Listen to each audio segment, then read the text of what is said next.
Hello and welcome to the Hacktivist channel. I'm Kevin Tame, and today I have a guest with me, which is Charles, also known as, is it Lucky Chucky? Lucky Chucky? Lucky Chucky, yeah. Lucky Chucky. And what we're going to be doing today is we recorded some games on JNet of some friends, and they are playing some Core 2.0 decks. And we're going to be commentating and just talking about the match and just enjoying some Netrunner. So, Charles, you want to go ahead and introduce yourself real quick?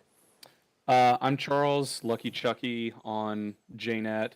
I've been playing Netrunner for just a little bit over a year, and I got into it because Jeff Stroob, who goes by Stroob on Slack and JNet, got me into it. So he's the reason I have spent so much money on cards and sleeves. That's Yep. pretty Uh, much it. Great.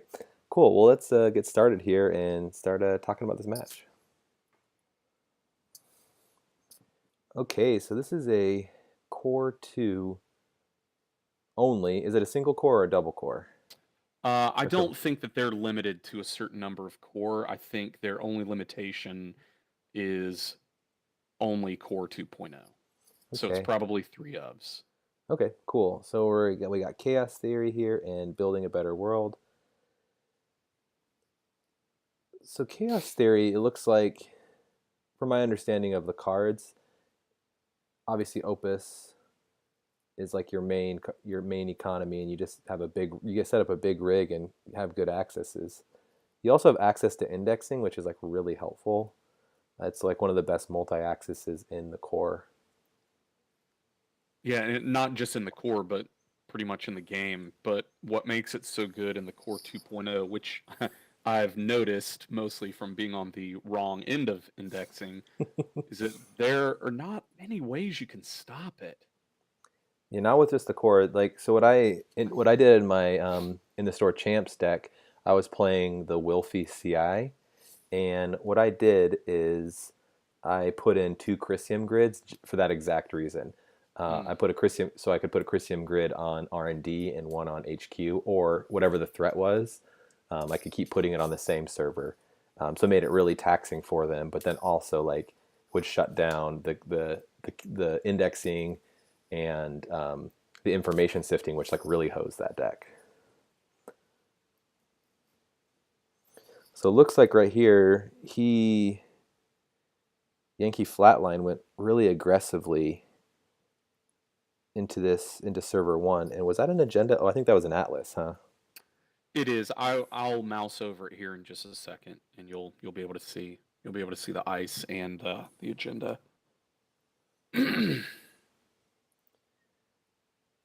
I think this is a case where like you have to run this. I mean, he can res it. I don't think you can get in, but if it were me, he doesn't have a lot of credits, and so I would force him to res, not knowing that it's an ice wall. I would want him to res because like the consequences are really low right now. The worst thing that can happen is you take maybe some net damage, and that Mhm. would that would not be great. But yeah, like you want to check this remote. And unfortunately, like he's just at the right credits because he can score it out next turn. But it puts him in a it puts this Mr.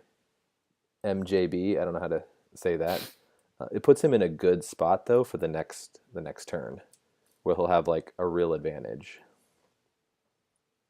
Except we also have to assume that this deck is running Beanstalk royalties, so I Yeah. mean, even forcing a res and like so I did watch this match earlier before our commentary, and I remember thinking when he did this, like, man, that's you don't want to go to zero credits. Well, he doesn't have any other ice up anyways, and then he'll get a couple beanstalks later, which just reminded me, being able to go from 0 to 4 credits means that with Wayland, specifically in this Core 2.0 format, I don't think it's quite as bad Mm-hmm. to kind of overextend early on.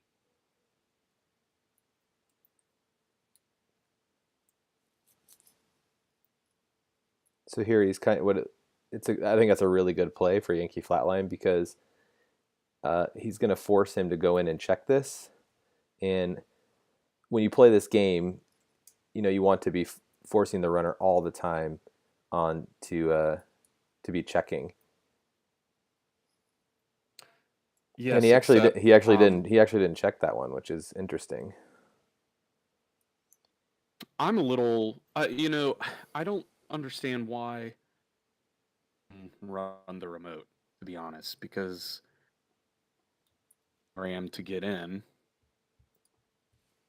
Why he He did? also had an open R&D and an open headquarters. I don't know. That's one of the things I struggle with the most is, how aggressive is too aggressive when you're the runner, and when to stop, sit back, kind of set up your board state. But to me, that it looked like a prime time to just go ham on headquarters and R&D. Yeah, I mean, granted, we know there's nothing in there, but yeah, he's clicking up a lot, which to me, so the main reason you don't go aggressive early is when you're expecting plays like hard hitting news, right? And in the old core, the problem was C source scorch. So they would get a credit advantage on you, and then they would go C source scorch, right? And that would kill Mhm. you. And that was like one of the primary ways. It was, the tag and bag strategy is what they called it. But this, like, there's not that type of threat, right? There's Right. dedicated response team, but like that's not like on the runner's turn. So being aggressive feels okay. I think what you don't want to hit though, like what feels really detrimental in the core too, is hitting like an archer or something like that and losing your rig, right? Because you don't have as good of recursion to get like clone chips and that kind of stuff to get things back. So like the trash programs seems like it could be really bad. So I notice here he's doing the very thing that I said I would have done a turn ago and running headquarters quite a bit. What do you think when you have headquarters and R&D open and running R&D at least once so that you know what cards they're going to get? Mm-hmm. See what And how do you balance that I mean? I would have Maker's with an Eyed open probably. I would headquarters? have Maker's Eyed already. I think Oh yeah, I personally, forgot he had that in his hand. like I would have done that already. Um, I don't know if he's running indexing. Like I would probably be aggressively drawing for indexing. So I will tell you that he is running indexing. Yeah. So that's like a real. I mean, he just clicked for credits, which like I think is a mistake. He should have been running and putting pressure on HQ and R&D because he could have potentially hit that private security force. Right. Um, and he gave him this opportunity to just jam that. And that's an archer on the outermost piece of ice too, Exactly. so he's not getting through there. I don't know what's on archives. It Uh, is also an no, that's a toll booth. It's a toll booth. so that's okay. I mean, I think this is the what's he doing? Is he test running? Probably for a fem. If he has an additional fem.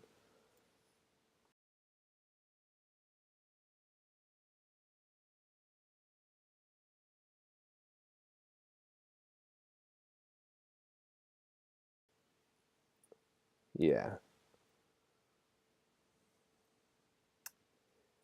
he's got. He doesn't have a mute for it. Yeah, it's kind of a bummer. Um, So what do you do in this instance where the corporation has I would an trash my Gordian blade, and I mm, would. Um, I mean, it depends on what's in my deck, right? If I have an additional test run, um, but I would definitely go for this because he's already on 3 points. It gets him an additional. It would put him in 5 at 5 points, which is bad. but I would actually keep the Fem, honestly, on that So server. you would you shuffle the Gordian because the only exposed dice is a barrier, and you assume that the worst they've got is an archer, and you'll just deal with whatever code gates come your way? So code gates in the core, the worst one's going to probably be Toll Booth, and you actually don't want to break it with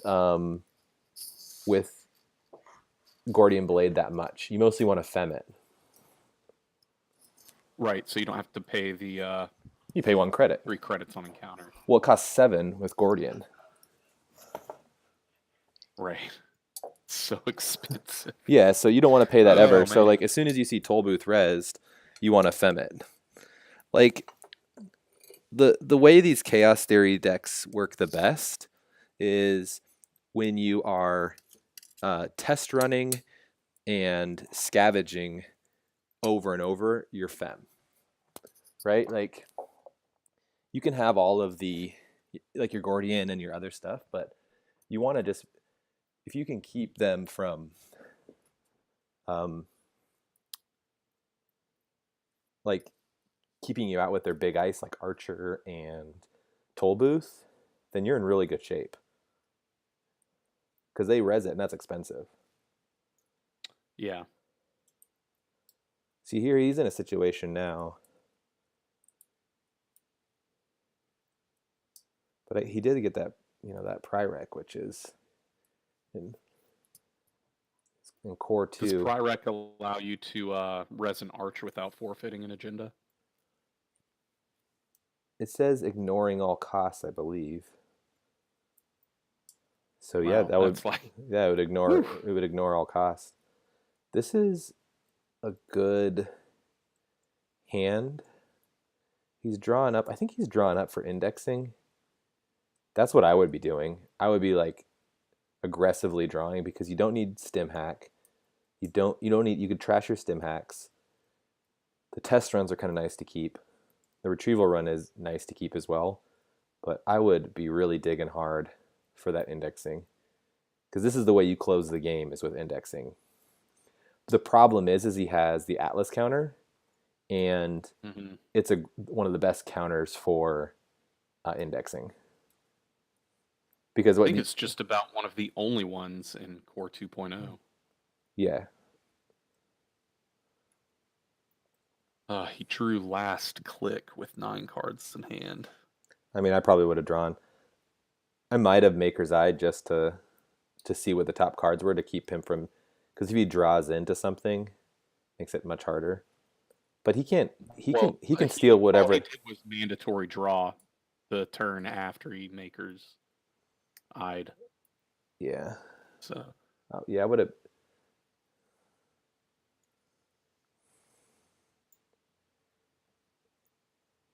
His retrieval run.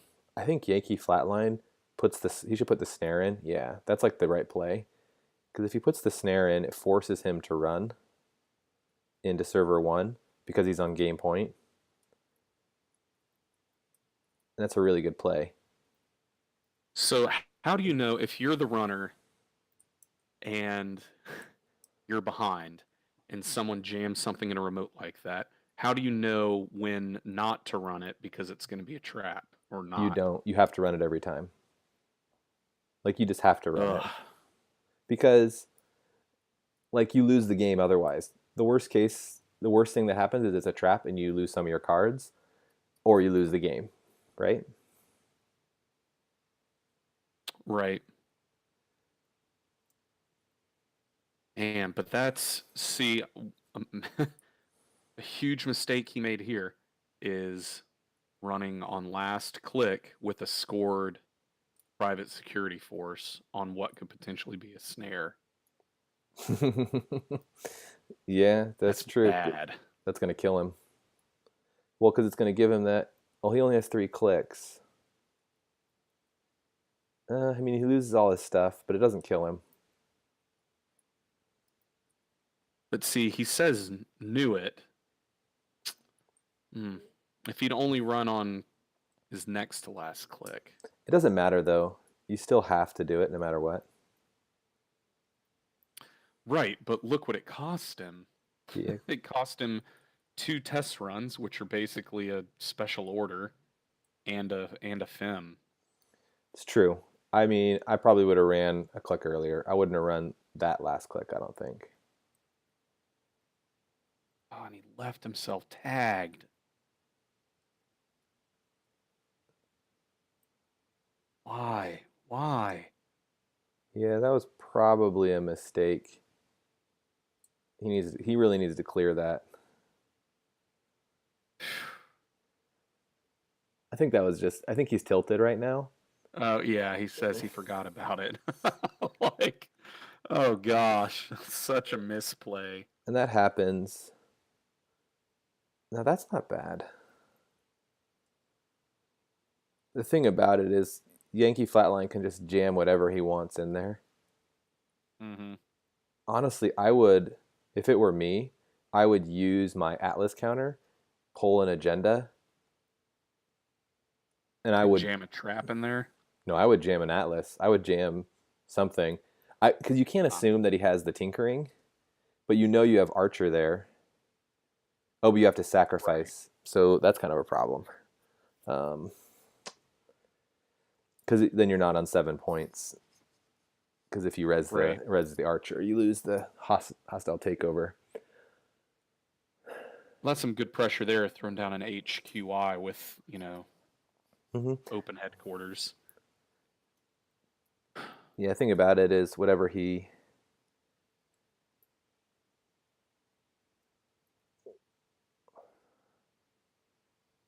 Yeah, he should put that other Archer over his remote, I think. I don't know why he put that there. I would have put it over my remote because you can assume he has tinkering. He might have a retrieval run, but if you can have 2 Archers down, that will keep him out. But he has to sacrifice each time, right? That's the problem with it. See, Yeah. this is the case like with the core, and this is I think how like Netrunner kind of is supposed to be, is the runner gets set up and you just can't keep them out. So I don't know if they're playing multiple hostile takeovers, but it might be good just to dig up. If you're playing 3, my strategy would be dig up for hostile takeover, score it, then use my Atlas to get my last one for the win. Because right now he needs to think about how to win. Well, what about here where he jams something in and double advances it? Do you think? It's great. Do you assume that that's a trap? Since it's you don't know what advance? you don't know what it is, but that's a great play. Like it's good for YankeeFlatline because he wants to get him. The tax here is getting him to use his fem or getting him to use his tinkerings or whatever it be. And what's the word? It's a Grendel refinery. Is that what it is? And I think that just gets you money. Yes. Yeah. So it's Click like and trash, and you get 4 creds for each advancement counter on it. so I think it's only upside for you.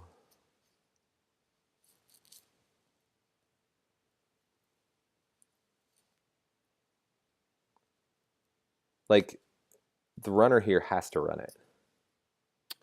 Man, I just know that, and this is mostly out of me being a fairly inexperienced player, but having run that server and hit a snare. I mean, obviously we know that's not a snare, but we know he's running Junebug. So if it's a Junebug, so you plan if it's a Junebug, right? So Junebug is going to hit you for 4. So you only run it with 4 or more cards.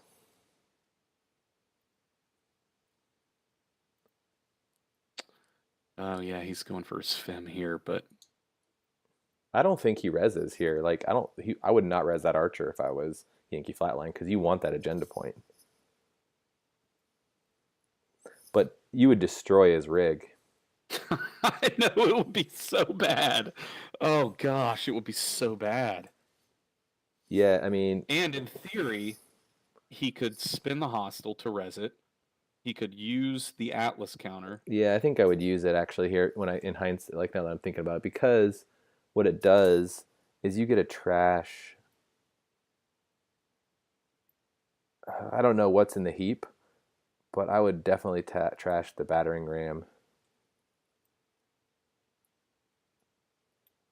Ooh. I would trash the. I would probably trash the Opus and the battering ram. I'd probably keep the Gordian for him. There's definitely at least one Opus in the heap. I saw it go in earlier. Oh, did he tinker that? Oh, he used tinkering on it. Oh, I thought he did it to the toll booth.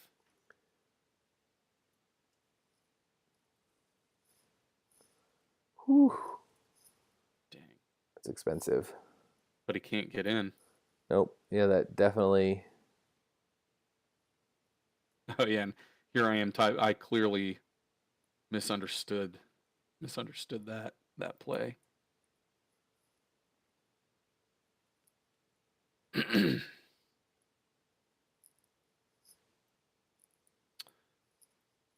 Well, that was a rough retrieval run. It's probably one of the worst ones I've seen. Yeah. Honestly, I think once you saw him kind of turtling it up like that, it might have been better just to. He has 5 advancements on that. That's a good recovery. Yeah. But he realizes it takes a click, so he's gonna. That's okay. He can wait. Yeah. Like he can wait a turn. It's not gonna like really hurt him too bad.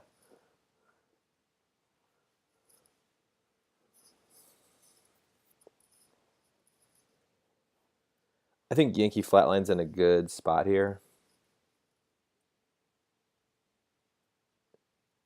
But having Magnum Opus, you know, Bouncing back up to 8 credits in one turn. yeah, It's crazy. you bounce back up pretty quick. The problem is I don't know how many like scavenges and he has, but not being able to retrieval run.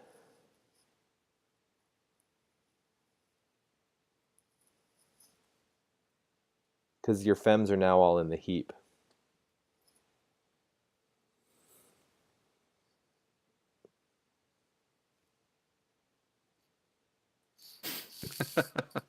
You've made a right mess of my board.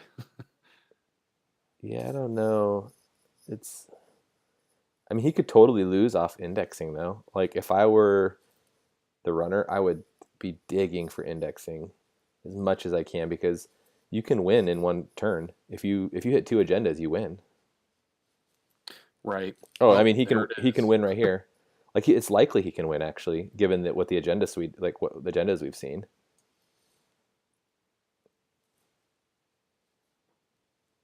Oh, but he's going to use Atlas, whatever it is. I mean, what you do here, even if you don't see agendas, you run to make them think you saw agendas. Right. Play that bluff part of it. Yeah, you want them to use their counter.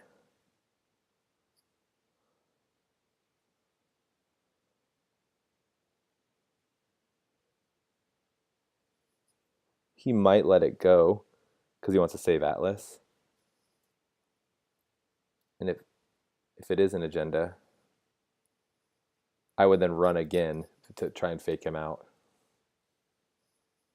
Oh, so he used the Atlas, yeah. And I don't remember what's on HQ. It is. An ice wall, I think, is what it Yeah, is. it's an ice wall. And I would. Oh, he doesn't have the money.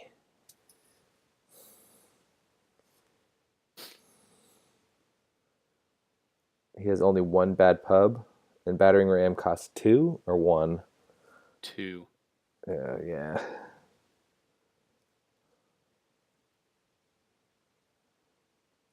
I mean, I would just jam Atlas and he wins the game. Oh no, he doesn't win the game yet. I don't think that was necessary. I would have put it on R&D because you're going to lose on indexing.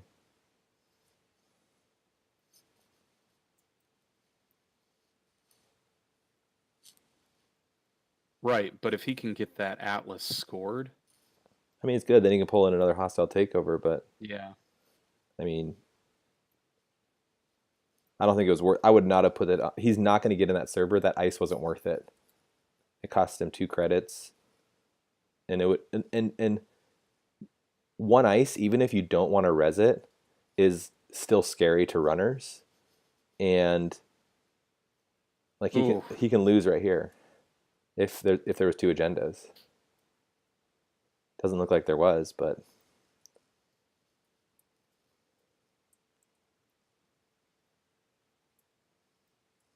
yeah.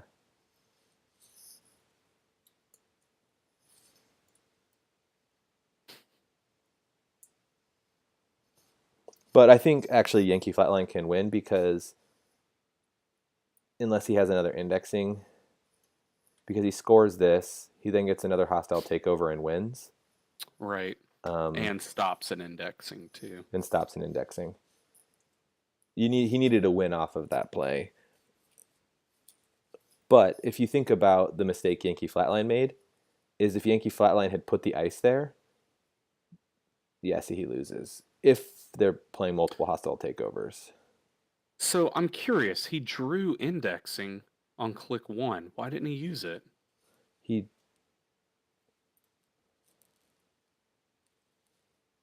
Yeah. Because he drew it and then magnumed 3 times.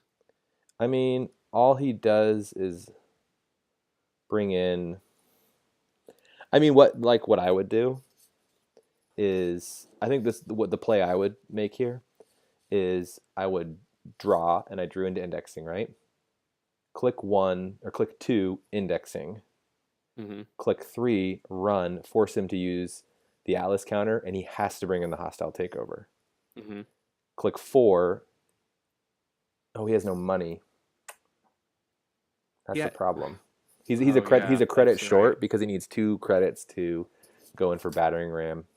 Dang, that's right. So it wouldn't have worked out for him.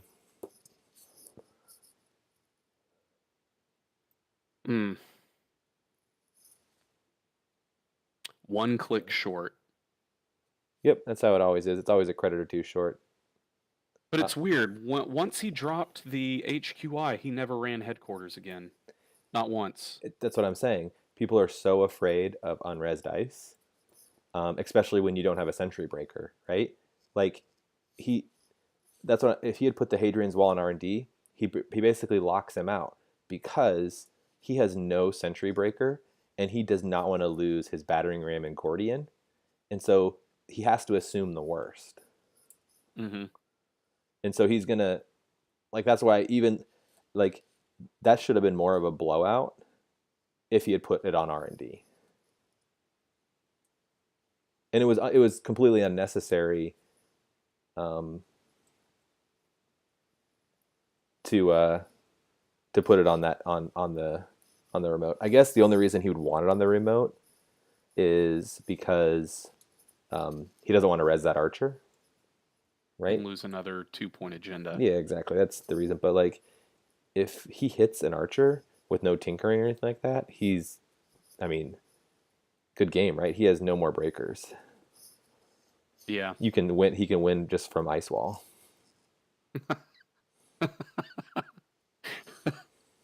That's not the way you want to lose either. Yeah, I mean, uh, I think it was I can't remember who told me, but they said um, it can be any type of ice. It can be face down ice. Can be anything you want it to be because the runner's gonna has to assume the worst. yeah. The only time you like is if they had seen it like on axis beforehand, then like they're gonna know. But like for the most part, like when I play those CI decks, people always either assume it's Fairchild 3 or Architect, depending on what match it is, right? And so I'll put a vanilla down and over my R&D or my HQ or wherever I want it to like dissuade them from going there. Hmm. Yeah, I don't know if I'm at that point yet. Of just like, oh, here's a vanilla, which you could break with a, you know, like a really strong breath. Yeah, but I mean, that's why I think vanilla is one of the best ices in the game. It costs you absolutely nothing to res. It forces them to to find their paperclip or whatever their fractor is, and then use it, right? So, like, this is exactly how ice wall works in the core. Is what you do is he was able to jam that atlas really early because he made the assumption he's not going to be he is not set up to be able to steal this. Right. And so that's why those are like Enigma and Ice Wall, Vanilla, they're called gear check ice, right? You're just it's checking your gear to make sure that you have it.